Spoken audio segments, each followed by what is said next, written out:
Hello student, welcome to my channel SDM history. তো তোমাদের এখন ফুললি প্রিপারেশন হচ্ছে। আশা করি তোমরা খুব ভালো করেই পড়াশোনা শুরু করেছো এবং প্রিপারেশন আরও বেশি মজবুত করো, কারণ কম্পিটিশানটা এবারে খুব জোরদার হবে। যারা ফ্রেশার আছো তাদের কাছে তো অবশ্যই খুব কঠিন, আর যারা ডিপুটেড আছো তাদের তো অবশ্যই তাদেরকেও পড়াশোনা করতে হবে ভালো করে। তো সেই জন্যই অতি অবশ্যই তোমাদের খুব কঠোর এবং কঠিন পরিশ্রম করে তোমাদেরকে সাফল্য পেতে হবে। তো তোমরা রেডি হও পড়াশোনার জন্য। তো আজকে আমি পার্ট 16 নিয়ে হাজির হয়েছি। দেখো 60খানি প্রশ্ন, যেগুলি খুব বাছা এবং তোমাদের পরীক্ষায় আসবে মনে করি। আগের মতনই আবার দিয়েছি বাছা প্রশ্ন। তো যাই হোক, আজকের প্রথম প্রশ্ন হচ্ছে, এক আধুনিক হরপ্পা সভ্যতার দক্ষিণতম বিন্দু হলো কোনটি? মানে এ আলমগীরপুর, বি বানওয়ালি, সি মান্ডা, ডি দাইমাবাদ। এর সঠিক উত্তর হবে অপশান ডি দাইমাবাদ। এই দাইমাবাদ হচ্ছে মানে হরপ্পা সভ্যতা বা সিন্ধু সভ্যতার সব থেকে দক্ষিণতম বিন্দু, যেটি মহারাষ্ট্রে অবস্থিত। দাইমাবাদ মহারাষ্ট্রে অবস্থিত দক্ষিণতম হরপ্পা সভ্যতার বিন্দু। 2 নম্বর প্রশ্ন, ব্যাবিলনীয় ভাষায় সিন্ধু সভ্যতার কার্পাস বস্ত্র কী নামে পরিচিত? এ আকর, বি কৃষ্ণ, সি সিন্ধম, ডি ব্রিহি। এর সঠিক উত্তর হবে অপশান সি সিন্ধম। পরের প্রশ্ন, সিন্ধুর মানুষ সূর্য পূজার প্রতীক হিসাবে যে চিহ্ন ব্যবহার করতেন? খুব ভেরি ইম্পর্টেন্ট এই প্রশ্নটা। এ স্বস্তিক চিহ্ন, বি অঙ্ক চিহ্ন, সি বালু চিহ্ন, ডি সর্প চিহ্ন। এর সঠিক উত্তর হবে অপশান এ স্বস্তিক চিহ্ন। কেমন, আমাদের মাঙ্গলিক কাজে এই স্বস্তিক চিহ্ন আমরা ব্যবহার করে থাকি।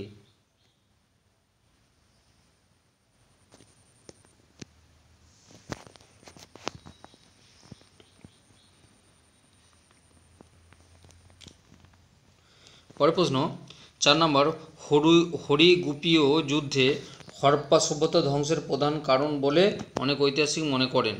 এই যুদ্ধ যাদের মধ্যে হয়েছিল? এ হরপ্পাবাসীদের সঙ্গে বহিরাগত আর্যদের, বি হরপ্পাবাসীদের সঙ্গে অনার্যদের, সি হরপ্পাবাসীদের সঙ্গে বহিরাগতদের, ডি হরপ্পাবাসীদের অন্তর্দ্বন্দ্ব। এর সঠিক উত্তর হবে অপশান এ হরপ্পাবাসীদের সঙ্গে বহিরাগত। তো এখানে একটু খেয়াল রাখবে, হরিগুপিয় যুদ্ধটাই নাকি হরপ্পা সভ্যতা পতনের কারণ বলে বেশিরভাগ ঐতিহাসিক মনে করেছেন।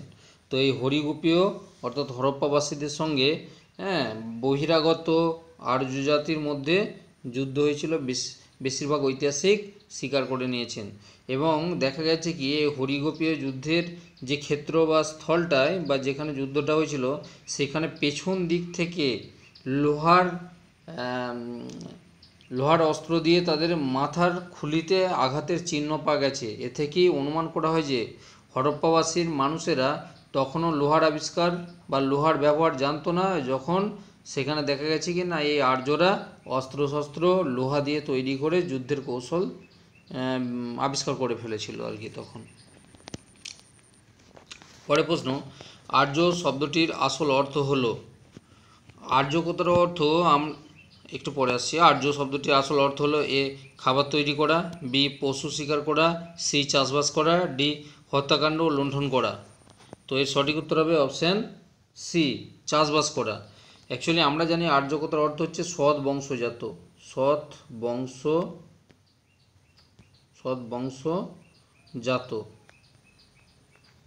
সন্তান। এটা হচ্ছে আর্য কথার অর্থ, আমরা বইতে জানি। কিন্তু অ্যাকচুয়ালি পরবর্তী পর্যায়ে আরও গবেষণার মধ্য দিয়ে উঠে এসেছে যে আর্য শব্দটি অর্থ হচ্ছে চাষবাস করা, অর্থাৎ কৃষিকাজ আর পশুপালন যাদের প্রধান জীবিকা ছিল তারাই হচ্ছে আর্য নামে পরিচিত। তাহলে যাদের কৃষি ও পশুপালন যাদের প্রধান জীবিকা ছিল তারাই আর্য ছিল। কেমন, তাহলে এখানে উত্তরটা হচ্ছে যারা চাষবাস করতো, অর্থাৎ কৃষিকাজের সঙ্গে যারা যুক্ত থাকতো। পরের প্রশ্ন 6 নম্বর প্রশ্ন, ঋগ্বেদের দশম মণ্ডলের পুরুষ সূক্তে কী বলা আছে? এ চতুর্বর্ণ ব্যবস্থা, বি চতুর্সীমা ব্যবস্থা, সি চতুর রাজাদের কাহিনী, ডি শক্তিশালী রাজতন্ত্রের কথা। এর সঠিক উত্তর হচ্ছে অপশানে চতুর্বর্ণের কথা। এখানে বলেছে ঋগ্বেদের দশমণ্ডলে বলা আছে যে ব্রহ্মার মুখ থেকে ব্রহ্মার মুখ থেকে ব্রাহ্মণ, বাহু থেকে ক্ষত্রিয়, আর উরু থেকে বৈশ্য, এবং পদযুগল সেখান থেকে শূদ্রের সৃষ্টি হয়েছে। তাহলে কি ব্রহ্মার মুখ থেকে ব্রাহ্মণ, যাদের কাজকর্ম ছিল অতি অবশ্যই স্তুতিমূলক জিনিস, অর্থাৎ বিদ্যাচর্চা এবং পাঠদান আর মন্ত্র উচ্চারণ করা হচ্ছে ব্রাহ্মণদের প্রধান কাজ। সেটা হচ্ছে ব্রহ্মার মুখ থেকে ব্রাহ্মণ, আর বাহু থেকে ক্ষত্রিয়, বাহু মানে বাহুবল যার, অর্থাৎ যারা যুদ্ধে পারদর্শী তারা হচ্ছে ক্ষত্রিয়, আর উরু থেকে হচ্ছে বৈশ্য, যারা ব্যবসা বাণিজ্য করে তারা উরু থেকে সৃষ্টি হয়েছিল, ব্রহ্মার উরু থেকে বৈশ্য, এবং পদযুগল পায়ের নিচে থেকে শূদ্রের সৃষ্টি হয়েছিল বলে এই ঋগ্বেদের দশমণ্ডলে পুরুষসূক্তে উল্লেখ করা আছে। পরের প্রশ্ন, ঋগ্বেদে গাভীকে অঘ্না বলা হয়েছে কেন? অঘ্না কেমন? অপশানে গাভীকে বিক্রয় করা যায় না, বি গাভীকে হত্যা করা যায় না, সি গাভীকে হস্তান্তর করা যায় না, ডি গাভীকে বেঁধে রাখা যায় না। এর সঠিক উত্তর হবে অপশান বি, গাভীকে হত্যা করা কখনোই যায় না, সেই জন্য একে অঘ্না বলা হতো। পরের প্রশ্ন,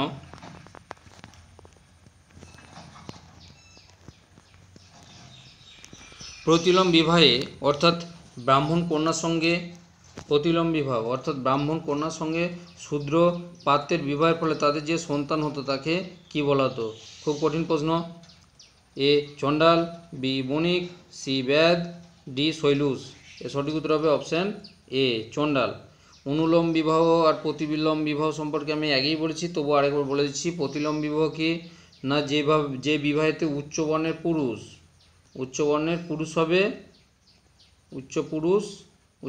পুরুষের সঙ্গে নিম্নবর্ণের মহিলা হয়েছে, সেই যে বিবাহ উচ্চবর্ণের পুরুষের সঙ্গে নিম্নবর্ণের মহিলার বিবাহকে বলা হচ্ছে অনুলোম বিবাহ। আর এই প্রতিলোম বিবাহটা কি না, প্রতিলোম হচ্ছে ঠিকের উল্টো, উচ্চ বর্ণের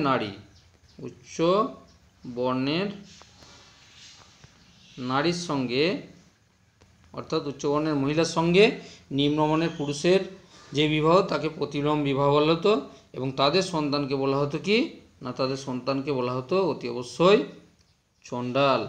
যারা মোড়া পোড়ানোর কাজের সঙ্গে যুক্ত তাদেরকে চণ্ডাল বলা হতো। পরের প্রশ্ন, বৈদিক যুগে শত অনিত্র নৌ শব্দটি দ্বারা যা বোঝানো হতো? এ যুদ্ধ করতে যাওয়া, বি বিদেশি রাজার সঙ্গে মিত্রতা করা, সি বণিকদের সামুদ্রিক বাণিজ্যে যাওয়া, ডি বণিকদের দেশের অভ্যন্তরে বাণিজ্য করা।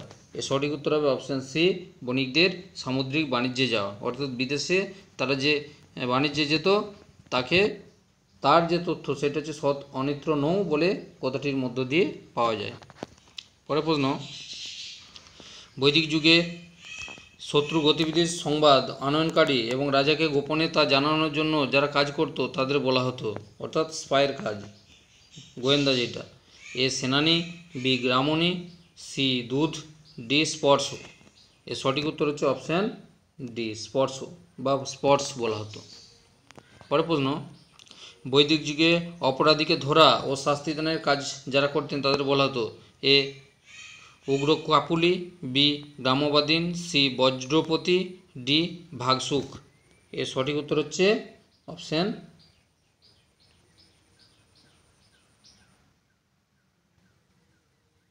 অপশান সি তো হবে না, গ্রামবাদীন বজ্রপতি। হ্যাঁ, এর সঠিক উত্তর হচ্ছে অপশান এ উগ্র কাপুলি। কেমন? এদের কাজ হচ্ছে অপরাধীকে ধরা এবং শাস্তি দানের কাজ, উগ্র কাপুলি। পরের প্রশ্ন, পরবর্তী বৈদিক যুগে জুয়া খেলায় যিনি অধ্যক্ষ ছিলেন, অর্থাৎ জুয়া তখন যে খেলা হতো সেটা পরবর্তী বৈদিক যুগে এই জুয়া খেলার অধ্যক্ষ যিনি হতেন? এ সুত, বি দুধ, সি অক্ষবাব, ডি কিনাস। এর সঠিক উত্তর হচ্ছে অপশান সি অক্ষবাব ছিলেন ওই জুয়া খেলার যিনি অধ্যক্ষ। অর্থাৎ ঋগ্বৈদিক বা পরবর্তী বৈদিক যুগে মানুষের যে একটা মনোরঞ্জনের পর্যায়ে ছিল, সেটা হচ্ছে জুয়া খেলা। তো এটাও তখন প্রচলিত ছিল। পরের প্রশ্নে, বৈদিক যুগে ঋগ্বৈদিক যুগে একজন যোদ্ধা নারীর নাম হলো A Mudgalani, B Ambika, C Namita, D Basabi. এর সঠিক উত্তর হচ্ছে অপশান এ মুদগলানি। পরের প্রশ্ন, চতুরাশ্রম ব্যবস্থায় কোন আশ্রমে দেবঋণ, পিতৃঋণ, ঋষি ঋণ শোধ করতে হতো? এ ব্রহ্মচর্যাশ্রমে, বি গাহস্থাশ্রমে, সি বানপ্রস্থাশ্রমে, ডি সন্ন্যাস অবস্থায়। এর সঠিক উত্তর হচ্ছে অপশান বি, কেমন, গার্হস্থ্যাশ্রমে। তো আমরা জানি দেবঋণ, দেবতাদের যে ঋণ ছিল সেগুলোকে শোধ করতে হতো। পিতৃঋণ, পিতা জন্মদাতা, তার জন্য কিছু ঋণ আছে যে ঋণগুলো শোধ করতে হতো। আর একটা হচ্ছে ঋষি ঋণ, যে সমস্ত ঋষি বা মহাপুরুষ ছিলেন তাদের জন্য যে ঋণ ছিল সেই ঋণগুলো শোধ করা হচ্ছে অতি অবশ্যই গার্হস্থ্যাশ্রমে, অতি অবশ্যই মানুষকে করতে হতো। তাহলে তাদের জীবনের আশ্রম ছিল ব্রহ্মচর্য, গার্হস্থ, বানপ্রস্থ এবং সন্ন্যাস আশ্রম। তার মধ্যে গার্হস্থ্যাশ্রমে এই দেবঋণ, পিতৃঋণ এবং ঋষি ঋণ শোধ করতে হতো। পরের প্রশ্ন, বৈদিক যুগে যে সকল শিক্ষার্থীরা কখনো গুরুগৃহ থেকে বাড়িতে না ফিরে এসে সারা জীবন অধ্যাপনা করতেন তাদেরকে বলা হতো এ নাস্তিক ব্রহ্মচারী, বি গীতিকার ব্রহ্মচারী, সি উপকুরবান ব্রহ্মচারী, ডি শুদ্ধাচারী ব্রহ্মচারী। এর সঠিক উত্তর হবে অপশান এ নাস্তিক বা নৈষ্ঠিক ব্রহ্মচারী। পরের প্রশ্ন, বেদকে নিত্য এবং অপৌরুষেয় কেন বলা হয়? এটি মনু ঋষির বাণী, এটি মুনি ঋষিদের বাণী, সি এটি দেবতা বা ঈশ্বরের মুখ নিঃসৃত বাণী, ডি এটি ব্যবহার সমতার বিধিরূপ। এর সঠিক উত্তর হবে অপশান সি, এটি দেবতা বা ঈশ্বরের মুখ নিঃসৃত বাণী ছিল বলে। পরে ঋগ্বেদে সূর্য দেবতা সবিত্রী বা সাবিত্রীর উদ্দেশ্যে গায়ত্রী মন্ত্র রচিত হয়েছিল, ঠিক কথা একদম। গায়ত্রী মন্ত্র কে রচনা করেছিলেন? A Vashishtha, B Vishwamitra, C Valmiki, D Durvasa. এর সঠিক উত্তর হবে অপশান বি বিশ্বামিত্র। তো এখানে একটু তথ্যটা মনে রাখবে, তাহলে এখান থেকে পরীক্ষাতে পড়তে পারে যে গায়ত্রী মন্ত্র কার উদ্দেশ্যে, না সাবিত্রী বা সবৃত্তির উদ্দেশ্যে। আর গায়ত্রী মন্ত্র অতি অবশ্যই সকালের দিকে গাওয়া হয়ে থাকে, হ্যাঁ, ঋগ্বেদের যে উপাসনা, সূর্য দেবতার উপাসনার জন্য এই মন্ত্র। আর যেটা হচ্ছে গায়ত্রী মন্ত্র রচনা করেছিলেন মহামুনি বিশ্বামিত্র, কেমন। পরে প্রশ্ন, অথর্ববেদের ব্রাহ্মণটির নাম হলো এ ঐতরেয় ব্রাহ্মণ, বি পঞ্চবিশ ব্রাহ্মণ, সি শতপথ ব্রাহ্মণ, ডি গোপদ ব্রাহ্মণ। এর সঠিক উত্তর হচ্ছে অথর্ববেদের জন্য গোপদ ব্রাহ্মণ, আর যজুর্বেদের ঋক্সাম যজুর্বেদের জন্য শতপথ ব্রাহ্মণ। তাহলে এর সঠিক উত্তর হচ্ছে অপশান ডি, অথর্ববেদ ব্রাহ্মণটির নাম হচ্ছে গোপদ ব্রাহ্মণ। পরে প্রশ্ন, দক্ষিণ ভারতে জৈনদের অন্যতম প্রধান তীর্থঙ্কর হলেন, দক্ষিণ ভারতে জৈনদের অন্যতম প্রধান তীর্থক্ষেত্র হলো এ শ্রবণবেলগোলা, বি কোয়েম্বাটুর, সি নীলগিরি অঞ্চল, আর ডি হচ্ছে শ্রবণ তালগোলা। এর সঠিক উত্তর হচ্ছে অপশান এ শ্রবণবেলগোলা। পরে প্রশ্ন, মহাবীর বর্ধমান সন্ন্যাস গ্রহণের সময় প্রথম সন্ন্যাস গুরু কে ছিলেন? অর্থাৎ তিনি যখন সন্ন্যাস গ্রহণ করেন তার গুরু কে ছিলেন, মানে প্রথম তার গুরু কে ছিলেন? এ অমিতাভ, বি গোসাল, সি প্রিয়দর্শন, ডি মহেন্দ্রগিরি। এর সঠিক উত্তর হচ্ছে অপশান বি গোসাল। পরে প্রশ্ন, গুপ্তযুগে যিনি জেলার হিসাব পরীক্ষা করতেন তাকে বলা হতো এ তলবার, বি আয়ুক্ত, সি বলভটক, ডি বলাধিকরণ। এটা কিন্তু খুব কঠিন প্রশ্ন, অতি অবশ্যই মনে রাখবে। এর সঠিক উত্তর হচ্ছে অপশান সি বলভটক। পরে প্রশ্ন, এটা খুব কঠিন প্রশ্ন যেটা দিতে চলেছি। গুপ্তযুগে 592 খ্রিস্টাব্দে উৎকীর্ণ বিষ্ণু সেনের তাম্র শাসনে গুজরাটের প্রথম কী চাষের কথা বলা হয়েছে? এটা আমি যখন নেট পরীক্ষা দিয়েছিলাম তখন আমার এই প্রশ্নটা কিন্তু ছিল যেহেতু গুপ্তযুগ কেন্দ্রিক সেই জন্য কঠিন হলেও তোমাদের জন্য আমি এটা রেখেছি আর কি। এ আম চাষের, বি জাম চাষের, সি কার্পাস চাষের, ডি নীল চাষের। এর সঠিক উত্তর হচ্ছে অপশান ডি নীল চাষের। তাহলে গুপ্ত যুগে মানে প্রাচীন যুগে যে ভারতে নীল চাষ হতো সেই তথ্যটা আমরা এখান থেকেই পাচ্ছি। কি না হচ্ছে বিষ্ণু সেন বলে একজন ব্যক্তি ছিলেন, হয়েছে, তার তাম্র শাসনে, এবং এই গুজরাটে প্রথম নীল চাষ হতো। এই তথ্যগুলো মনে রাখবে তোমরা। তাহলে পৃথিবীর বুকে ভারতের বুকে প্রাচীন যুগে 592 খ্রিস্টাব্দে, হ্যাঁ, গুজরাটে প্রথম নীল চাষ হতো, সেই তথ্যটা দিয়েছিলেন বিষ্ণু সেন তার তাম্র শাসনে, এবং সেখানে নীল চাষ হতো গুজরাটেতে। পরে প্রশ্ন, তাকে সমগ্র পৃথিবীতে প্লাস্টিক সার্জারির জনক বলা হয়, তিনি কে? A Aryabhata, B Varahamihira, C Sushruta, D Charaka. এইরকম কোশ্চেনগুলোই আমাদের চাকরির পরীক্ষায় হওয়া উচিত বলে আমি মনে করি। তাহলে সঠিক উত্তর হবে অপশান সি সুশ্রুত। সমগ্র পৃথিবীতে প্লাস্টিক সার্জারির জনক সুশ্রুত, কেমন? আর তার গ্রন্থের নাম হচ্ছে সুশ্রুত সংহিতা। সুশ্রুত সংহিতা, কেমন? পরে প্রশ্ন, গুপ্তযুগে খাদ্য বিজ্ঞান, এইটা কিন্তু খুব কঠিন প্রশ্ন, এটা তোমাদের জানার মধ্যে নয় মনে হয়। গুপ্তযুগে খাদ্য বিজ্ঞান বিষয়ক তার গ্রন্থ হলো দ্রব্যগুণ সংগ্রহ, তিনি কে? A Bhaskar Varman, B Chakrapani Datta, C Madhavkar, D Nagarjuna. এর সঠিক উত্তর হচ্ছে অপশান বি চক্রপাণি দত্ত। পরে প্রশ্ন, একমাত্র মুসলিম পর্যটক যিনি ভারতে এসে সংস্কৃত ভাষায় বিদ্যাচর্চা লাভ করেছিলেন, A Abul Fazl, B Almas Uddin, C Alberuni, D Ibn Battuta. অতি অবশ্যই খেয়াল রাখবে, একমাত্র মুসলিম পর্যটক যিনি আমাদের সংস্কৃত ভাষা চর্চার সঙ্গে যুক্ত হয়েছিলেন, সংস্কৃত ভাষা চর্চা শিখেছিলেন। মুসলিম পর্যটকরা সচরাচর আমাদের সংস্কৃত ভাষা শিখতে চান না, কিন্তু তিনি চেয়েছিলেন বা তিনি শিখেছিলেন, তিনি হলেন অপশান সি আলবেরনি। পরে প্রশ্ন, মহাভারতে ফার্সি অনুবাদ করেছিলেন আব্দুল কাদের বদাউনি, এটির নাম কি ছিল? আমি যখন হাই স্কুল পাই তখন অতি অবশ্যই এই প্রশ্নটা আমার জন্য ছিল। তাহলে মহাভারতে ফার্সি অনুবাদ করেছিলেন আব্দুল কাদের বদাউনি, এটির নাম হলো option A Falaknama, option B Halafnama, option C Grahanama, option D Razmnama. তো এর সঠিক উত্তর হচ্ছে অপশান ডি রজমনামা। এই রজমনামা গ্রন্থটিকে অতি অবশ্যই রচনা করেছিলেন আব্দুল কাদের বদাউনি, হয়েছে। এটি মহাভারত এবং তাকে অনুকরণ করে আব্দুল কাদের বদাউনি, হ্যাঁ, ফার্সিতে অনুবাদ করেছিলেন, যার নাম হচ্ছে রজমনামা। পরে প্রশ্ন, কুতুবউদ্দিন আইবক এর আমলে দ্বিতীয় তরাইনের যুদ্ধের পর জৈন মন্দির ভেঙে তিনি তৈরি করেছিলেন কোয়াট-উল ইসলাম, একটা অবশ্যই স্থাপত্য, সেটি আসলে কি? এ পাটকেন্দ্র, বি মসজিদ, সি গুরুদ্বার, ডি বিদ্যালয়।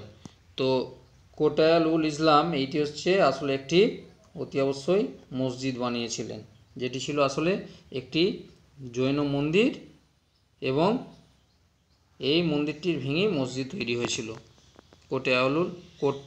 কোয়াট-উল ইসলাম নামক একটি মসজিদ। পরে প্রশ্ন, কায়কোবাদ যে প্রাসাদে বসবাস করতেন সেই প্রাসাদে পরবর্তীকালে জালাল উদ্দিন ফিরোজ খলজি রাজধানী স্থাপন করেছিলেন, সেই প্রাসাদটির নাম কি? এটা ভেরি ভেরি ইম্পর্টেন্ট এবং একটা বিখ্যাত প্রাসাদ। এ লালকেল্লা, বি কিলোঘিরি প্রাসাদ, সি হাসনাবাদ প্রাসাদ, ডি খিজরাবাদ। এর সঠিক উত্তর হবে অপশান বি কিলোঘিরি, কেমন? পরে কোন সুলতান প্রবর্তন করেছিলেন চোরাই ঘোড়ায় কড়াই কর?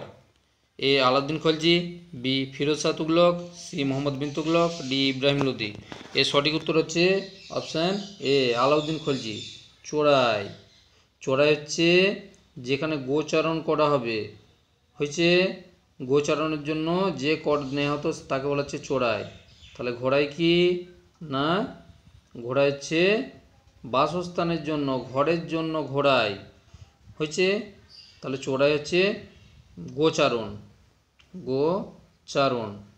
আর ঘোড়াই হচ্ছে বাড়ি অর্থাৎ ঘর তৈরির জন্য কর, সেটা হচ্ছে ঘোড়ায়। আর কড়াই হচ্ছে অতি অবশ্যই যোগাযোগের জন্য, যোগাযোগের জন্য বা যাতায়াতের অতি অবশ্যই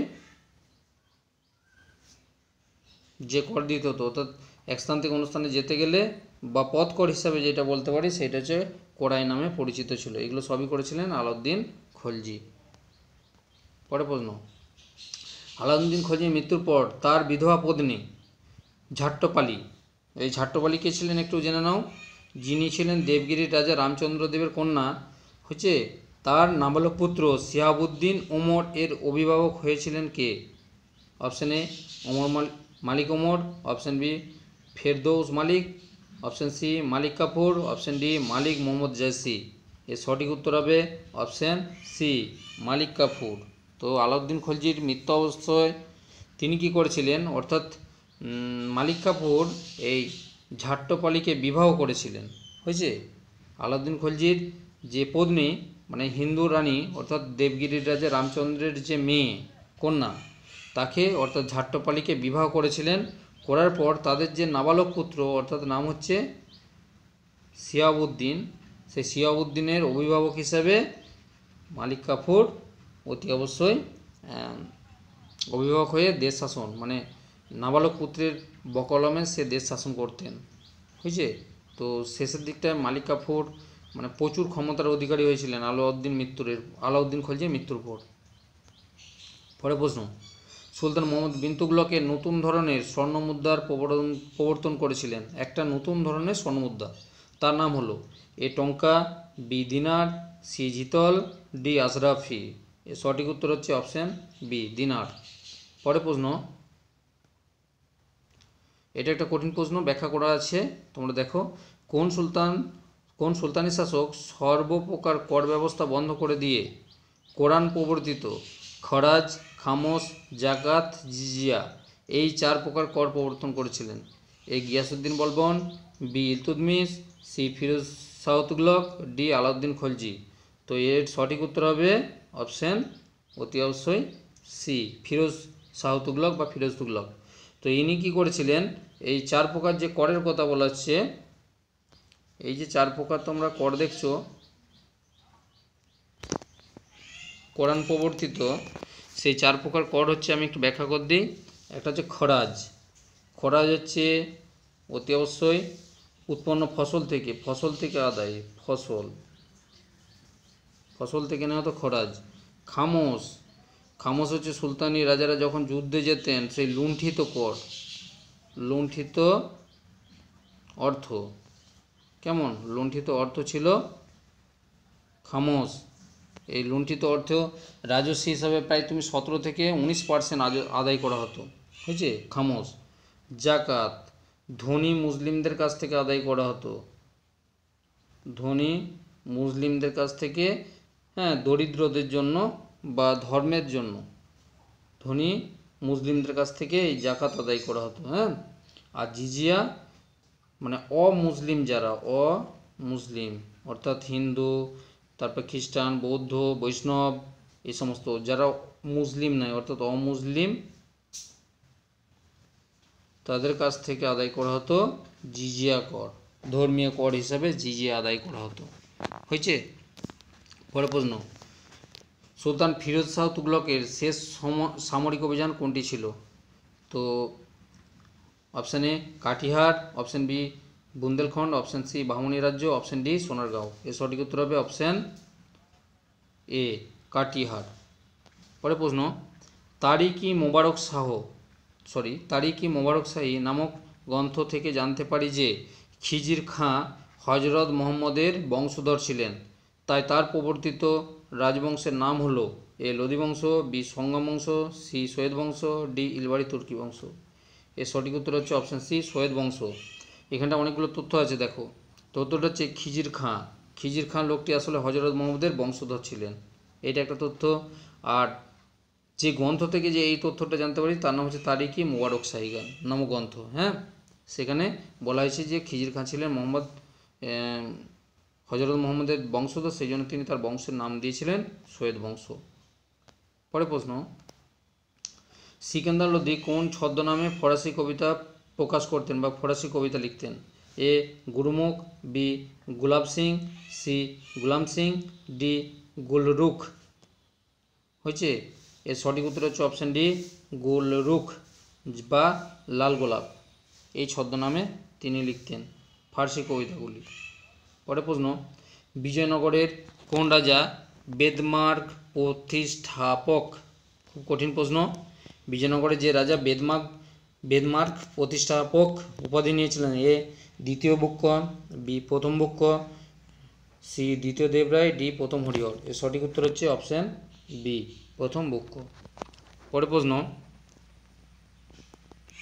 দ্বিতীয় হরিহর কোন দেবতার উপাসক ছিলেন, মানে কোন দেবতার উপাসনা করতেন? এ শিবের, বি বিষ্ণুর, সি গণেশের, ডি কার্তিকের। এর সঠিক উত্তর হচ্ছে অপশানে শিবের। অ্যাকচুয়ালি মনে রাখবে তোমরা যে দক্ষিণ ভারতে দুজন দেবতার বেশি অধিক্য ছিল। দক্ষিণ ভারতে দুজন দেবতা, একটা হচ্ছে বিষ্ণুদেব আর একটা হচ্ছে শিব। হয়েছে, তাদের সঙ্গে আরেকজন দেবতাকে আমরা মনে করতে পারি, সেটা হচ্ছে কার্তিক। কার্তিককে দক্ষিণ ভারতে যে দেবতা হিসেবে জানা হতো তার নাম হচ্ছে মুরুগান হিসেবে। বুঝছে, কার্তিকের অপর নাম ছিল মুরুগান। তো যাই হোক, এর সঠিক উত্তর হচ্ছে অপশান এ শিবের। পরের প্রশ্ন, বিজয়নগরের শ্রেষ্ঠ রাজা কৃষ্ণদেব রায় কোন ভাষায় জাম্ববতী কল্যাণম গ্রন্থটি রচনা করেছিলেন? তার আরও একটি গ্রন্থ ছিল, সেটা তোমরা আমাকে অতি অবশ্যই কমেন্টে লিখবে যে বিজয়নগরের শ্রেষ্ঠ রাজা কৃষ্ণদেব রায়ের জাম্ববতী কল্যাণম ছাড়া আরেকটা গ্রন্থ ছিল, এবং সেই গ্রন্থটা অতি অবশ্যই কোন ভাষায় লিখেছিলেন এবং তার নাম কি, তোমরা আমাকে কমেন্টে লিখবে। তো এখন যেটা দিচ্ছি, বিজয়নগরের শ্রেষ্ঠ রাজা কৃষ্ণদেব রায় জাম্ববতী কল্যাণম গ্রন্থটি রচনা করেছিলেন কোন ভাষায়? এ তামিল ভাষায়, বি তেলুগু ভাষায়, সি আরবি ভাষায়, ডি সংস্কৃত ভাষায়। এর সঠিক উত্তর হচ্ছে অপশান ডি সংস্কৃত ভাষায়। কেমন? পরে প্রশ্ন, পর্তুগিজ পর্যটক পায়েজের বর্ণনা অনুসারে বিজয়নগরে একটি উৎসব পালনের সময় একদিনে প্রায় 250টি মোষ এবং 4500টি ছাগল বলিদান করা হতো। সেটি কোন উৎসব ছিল? এ রামনবমী, বি তাল নবমী, সি মহানবমী, ডি গৃহ নবমী। তো এর সঠিক উত্তর হচ্ছে অপশান সি মহানবমী। তাহলে মহানবমী ছিল অতি অবশ্যই বিজয়নগরে একটা শ্রেষ্ঠ উৎসব, যেখানে প্রায় 250টি মোষ এবং 4500টি ছাগল বলিদান করা হতো। কে দিয়েছেন এই তথ্যটা? না পর্তুগিজ পর্যটক পায়েজ। কেমন? ফার্নান্দো পায়েজ আর কি দিয়েছিলেন। পরে প্রশ্ন, সর্বপ্রথম স্বর্ণমুদ্রা হিসাবে আজরফি ও রৌপ্য মুদ্রা হিসাবে রুপিয়া কে চালু করেছিলেন? A Akbar, B Sher Shah, C Humayun, D Jahangir. এর সঠিক উত্তর হচ্ছে অপশান বি শেরশাহ সুরি। শেরশাহ সুরি শাসনামের প্রথমে শাসক ছিলেন। তো তিনি পরে মুঘল সম্রাট হুমায়ুনকে পরাজিত করে অতি অবশ্যই দিল্লি দখল করেছিলেন এই শেরশাহ। পরে প্রশ্ন, মুঘল যুগে যাদের নিজের জমি ছিল না, এরা অন্য অঞ্চলে জমিদারের জমি চাষ করত, এরা ছিল বর্গা বা ভাগচাষী সম্প্রদায়। এদের বলা হতো কি? এ খুদকস্ত, বি পাইকস্ত, সি রাহাদারি, ডি পান্ডারি। এর সঠিক উত্তর হচ্ছে অপশান বি পাইকস্ত। পরে প্রশ্ন, মুঘল যুগে কানুনগোদের কাজ ছিল এ জমি জরিপ বিভাগের উচ্চপদস্থ রাজকর্মচারী, বি রাজস্ব আদায়কারী কর্মচারী, সি শিল্প কলকারখানার কর্মচারী, ডি আবেদন বিভাগের ভারপ্রাপ্ত কর্মচারী। এর সঠিক উত্তর হচ্ছে অপশান এ। মুঘল যুগে কানুনগোদের কাজ ছিল জমি জরিপ বিভাগের উচ্চপদস্থ কর্মচারী এরা। কেমন? পরে প্রশ্ন, আকবরের রাজত্বকালে কারা সর্বপ্রথম ভারতে তামাক এবং আলুর প্রচলন করেছিল? অপশান এ দিনেমাররা, অপশান বি ইংরেজরা, অপশান সি ফরাসিরা, অপশান ডি পর্তুগিজরা। এর সঠিক উত্তর হচ্ছে অপশান ডি, পর্তুগিজরা। আমরা যে এত আলু চাষ করি বা আলু চাষ খাই, এটা আলু কিন্তু আমাদের দেশীয় ফসল নয়, হচ্ছে পর্তুগিজরা আমাদের ভারতে আলুর প্রবর্তন বা আমদানি করেছিলেন, আলু এবং তামাকের।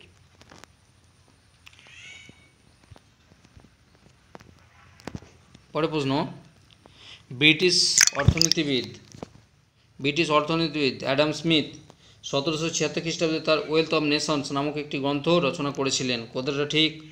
তাতে কোন তত্ত্বের অবতারণা করা হয়েছে? এ সম্পদের আগমন তত্ত্বের, বি সম্পদের নির্গমন তত্ত্বের, অপশান সি সম্পদের সঞ্চয়ীকরণ তত্ত্বের, অপশান ডি সম্পদের ব্যয় তত্ত্বের।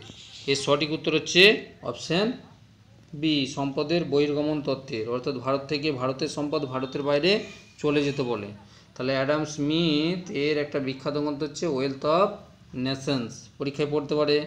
এবং এই ওয়েলথ অফ নেশনস গ্রন্থটি কবে রচিত হয়েছিল? সময়টা দেখো, 1776, মানে 1770 খ্রিস্টাব্দে।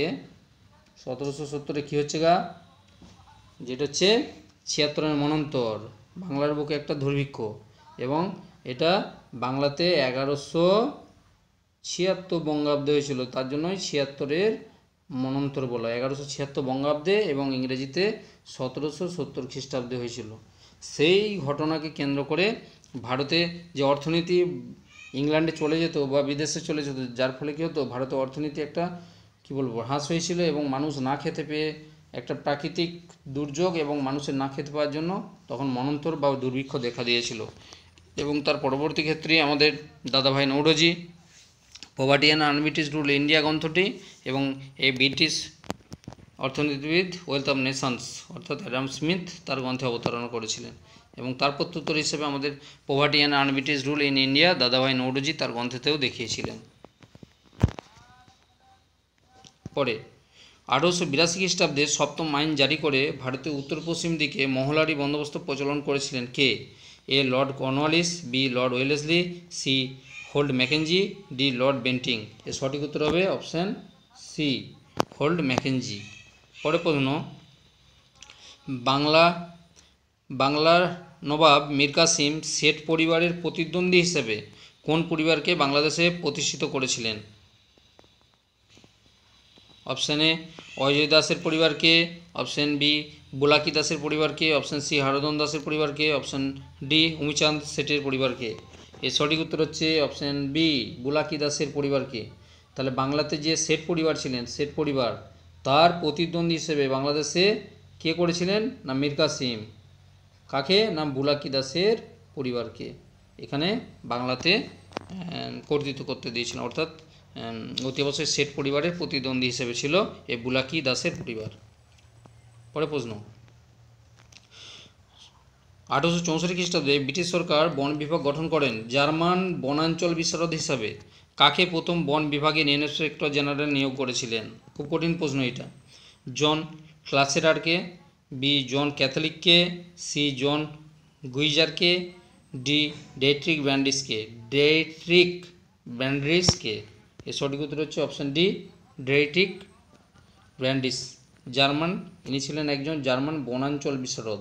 তাকে ইংরেজরা আমাদের ভারতে প্রথম বন বিভাগের ইন্সপেক্টর জেনারেল করেছিলেন, এবং সালটা মনে রাখবে 1864 খ্রিস্টাব্দে। পরে প্রশ্ন, চৈত্র সিং কোন বিদ্রোহের নেতা ছিলেন যাকে গভর্নর জেনারেল ওয়ারেন হেস্টিংস নিজ প্রাসাদে বন্দী করে রেখেছিলেন? অপশান এ বারাণসী বিদ্রোহে, অপশান বি সন্ধি বিদ্রোহে, অপশান সি রংপুর বিদ্রোহ, অপশান ডি চাকমা বিদ্রোহ। এর সঠিক উত্তর হচ্ছে অপশান এ বারাণসী বিদ্রোহ। তাহলে বারাণসী বিদ্রোহের নেতা ছিলেন চৈত্র সিং, এবং যাকে ওয়ারেন হেস্টিংস নিজে তার অতি অবশ্যই প্রাসাদে বন্দী করে রেখেছিলেন। পরে প্রশ্ন, কোন বিদ্রোহের নেতারা বিদ্রোহের ব্যয় নির্বাহের জন্য ডিং খরচা নামক চাঁদা আদায় করত? এ পাবনা বিদ্রোহ, বি সন্দেহ বিদ্রোহ, সি রংপুর বিদ্রোহ, আর ডি হচ্ছে মোপালা বিদ্রোহ। এর সঠিক উত্তর হচ্ছে অপশান সি রংপুর বিদ্রোহে ডিং খরচা হচ্ছে যে সমস্ত নেতারা ছিলেন, অর্থাৎ বিদ্রোহী নেতারা, তাদের যে খরচা মেটানোর জন্য অতি অবশ্যই এই ডিং খরচা নামক চাঁদা আদায় করতেন জমিদার ও মহাজনদের কাছ থেকে এবং অভিজাত মানুষদের কাছ থেকে। পরে প্রশ্ন, জমি আল্লাহর দান, সুতরাং জমিদারদের কর ধার্য করার অধিকার নেই। যারা জমি চাষ করছে জমি তাদের। এই বিখ্যাত উক্তিটি কার? এ বাজ বাহাদুর, বি নোয়া মিয়া, সি দুদু মিয়া, ডি কিষান বাহাদুর। এর সঠিক উত্তর হচ্ছে অপশান সি দুদু মিয়া। জমি হচ্ছে আল্লাহর দান এবং জমিদারদের কর ধার্য করার অধিকার নাই। জমি চাষ করছে যারা জমি তাদেরই। এই বিখ্যাত উক্তিগুলি ছিল অতি অবশ্যই দুদু মিয়ার। পরে প্রশ্ন, বাল্যকালে এক নাগাড়ে জ্বর হলে তাকে শিউলি পাতার রস বেটে খাওয়ানো হতো। শিউলি পাতার রস তোমরা একবার খেয়ে দেখবে কেমন লাগে, নিঃসন্দেহে তেতো। সেই তেতো রস পালন করতে বলে তার বাল্য নাম হয়েছিল এ তিতুমির, বি কেরামত, সি বিলায়েত, ডি ওয়াহাব। এর সঠিক উত্তর হচ্ছে অপশান এ তিতুমির। তাহলে বাল্যকালে তার জ্বরের জন্য তাকে শিউলি পাতার রস খাওয়ানো হতো, অর্থাৎ তেতো রস, সেই জন্য তার থেকে নাম হয়েছিল তিতুমির। এই তিতুমিরের আসল নাম কি? মীর নিসার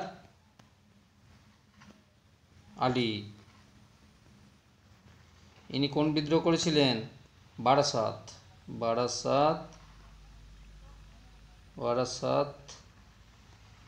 বিদ্রোহ।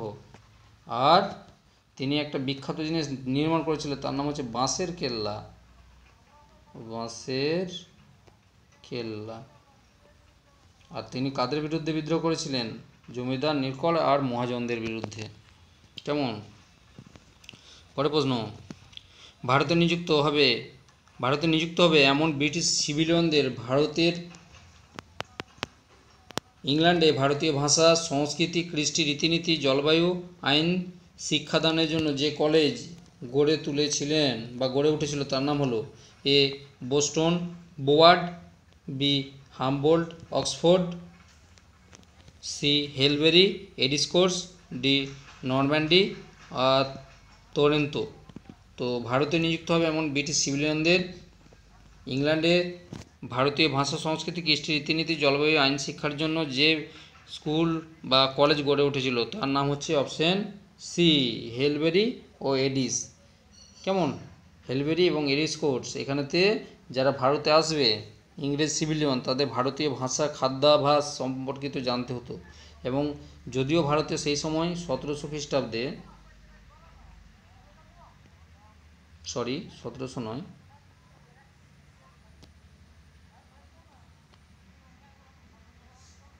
1800 খ্রিস্টাব্দে গড়ে উঠেছিল একটা কলেজ। নাম কি বলতো? ফোর্ট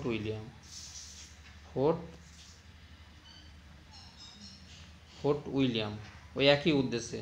ভারত হচ্ছে ফোর্ট উইলিয়ামটা হচ্ছে ভারতে, আর ইংল্যান্ডে গড়ে উঠেছিল এই হেলবেরি এবং এডিস কোর্স নামক দুটি কলেজ।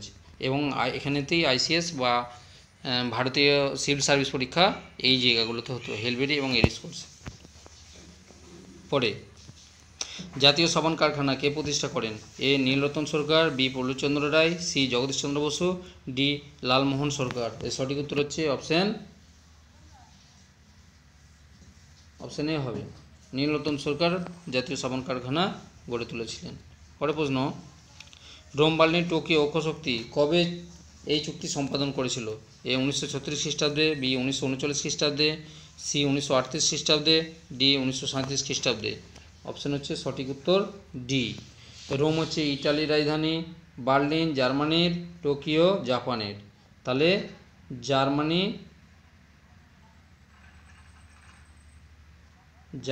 জাপান আর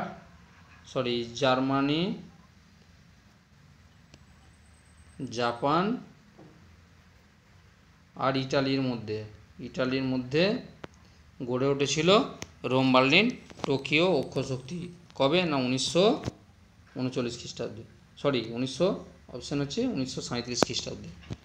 পরে প্রশ্ন, প্রথম বিশ্বযুদ্ধের শেষে 1932-34 খ্রিস্টাব্দে বিশ্ব নিরস্ত্রীকরণ সম্মেলন, ভেরি ইম্পর্টেন্ট, বিশ্ব নিরস্ত্রীকরণ সম্মেলন অনুষ্ঠিত হয়েছিল কোথায়?